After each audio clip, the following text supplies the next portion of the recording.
Question 25. During the 19th century, the French Academy of Art was a major financial sponsor of painting and sculpture in France. Sponsorship by private individuals had decreased dramatically by this time. Because the Academy discouraged innovation in the arts, there was little innovation in 19th century French sculpture. Yet 19th century French painting showed a remarkable degree of innovation. Alright, so first step, argument of facts. Clearly we have a statement of facts here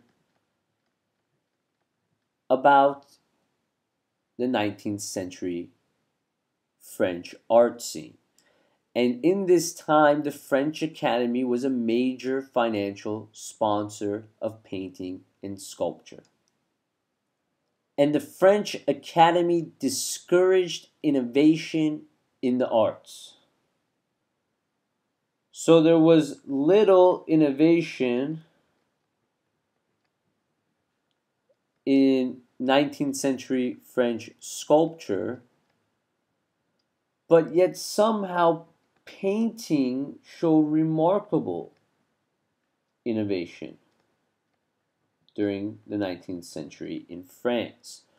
So clearly that doesn't make any sense. They were both sponsored by this French Academy. It was a major sponsor. Sponsorship by private individuals had decreased dramatically by this time, and this academy discouraged innovation. Sponsored both of these things. One of them had little innovation, the other one had a remarkable degree of innovation.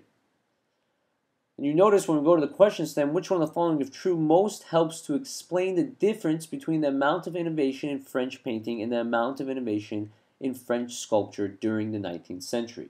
Most helps to explain. So we have a paradox question, looking for an answer choice that is going to resolve this discrepancy.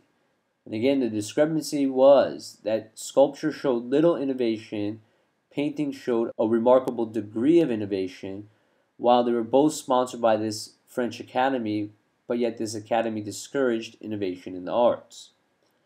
So A, in France in the 19th century, the French Academy gave more of its financial support to painting than it did to sculpture. Okay, fine, but A doesn't help us because still this organization discouraged innovation, yet we saw innovation in painting but didn't see it in sculpture. That's the discrepancy. A does not help us. It's not about the amount of money. It's about this academy discouraging innovation in the arts.